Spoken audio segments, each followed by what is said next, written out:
we cite a verse from Ezekiel. God had seen we were naked, devoid of mitzvos. Meaning, although the time of redemption had come, we needed some level of worthiness to be redeemed. And God gave us two mitzvos, two commandments. The mitzvah of circumcision, the Jews were not circumcised in Egypt. And the mitzvah of the Pascal Lamb. And at the time of the 10th plague, God saw us wallowing in the bloods, not bloods, plural. What is this referring to? And through that, Yechezkel says, through the blood you shall live, through the blood you shall live. What is this reiteration of the blood and through the blood you shall live?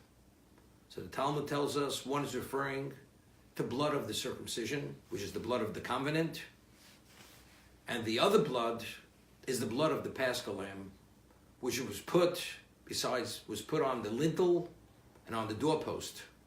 And when God saw the blood on the doorpost, which was the inner part of the doorpost, he skipped over the homes of the Jews and he killed the firstborn in the homes of the Gentiles, of the Egyptians.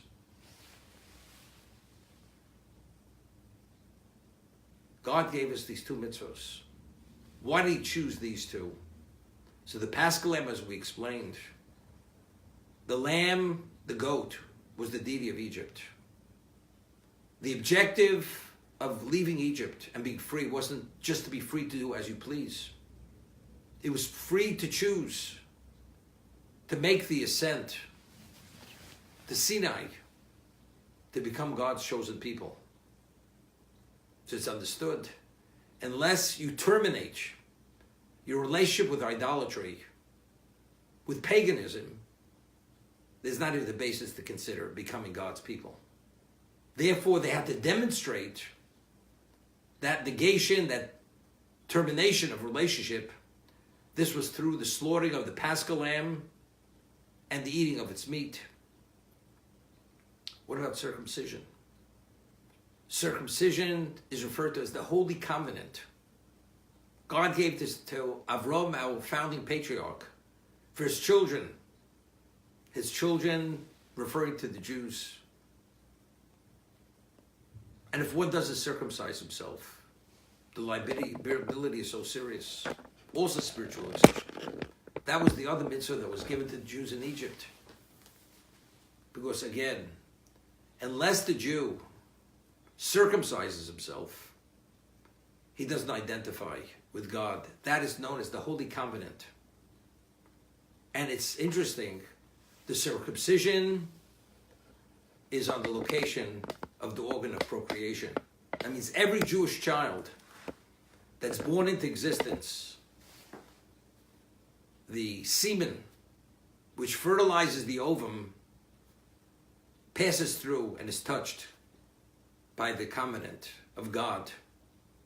The preconception, there's already a sanctification of the seed of the Jew. The child preconception already is touched by the covenant. Therefore, if one does not circumcise himself,